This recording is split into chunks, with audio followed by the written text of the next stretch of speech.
হরে কৃষ্ণ। সুপ্রিয় ভক্তবৃন্দ, আজকে আমরা এসে পৌঁছেছি নবদ্বীপ ফেরিঘাট, নদিয়ায়।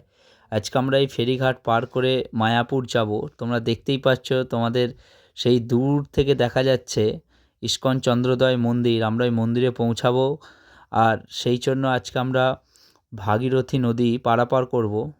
নৌকায় অনেক মানুষ উঠেছে, তারা সবাই মায়াপুরের উদ্দেশ্যে যাবে। নৌকায় মানুষের অনেক সমাগম, আর এই নৌকায় করে আজকে আমরা ওই পারে যাব, গিয়ে আজকে আমরা মায়াপুর মন্দিরে প্রবেশ করব। তো এই নৌকা করে আমরা ভাগীরথী পারাপার করতে গেলে আমরা দুটো নদীর মিলনস্থল এই স্থানে দেখতে পাই। অপূর্ব সৌন্দর্যমণ্ডিত এই স্থান, যেটা দেখতে পাচ্ছি আমরা সামনে জলঙ্গি নদী প্রবাহিত হচ্ছে এবং তার সাথে ভাগীরথী। জলঙ্গি নদীর নীল জলের মধ্যে দিয়ে ভাগীরথীর সেই ধূসর জল, সেটা একত্রিতভাবে বয়ে যাচ্ছে। আজকে আমরা এই নদী পারাপার করে মায়াপুর ফেরিঘাটের কাছে এসে পৌঁছেছি, আর এই ফেরিঘাট দিয়ে আমরা পৌঁছাবো মায়াপুরের সেই বিখ্যাত ইস্কন চন্দ্রোদয় মন্দির। সেই মন্দিরে পৌঁছে আমরা সেই ভিডিও তোমাদের কাছে আনবো।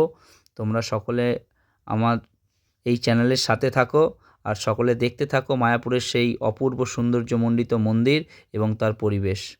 হরে কৃষ্ণ, হরে কৃষ্ণ।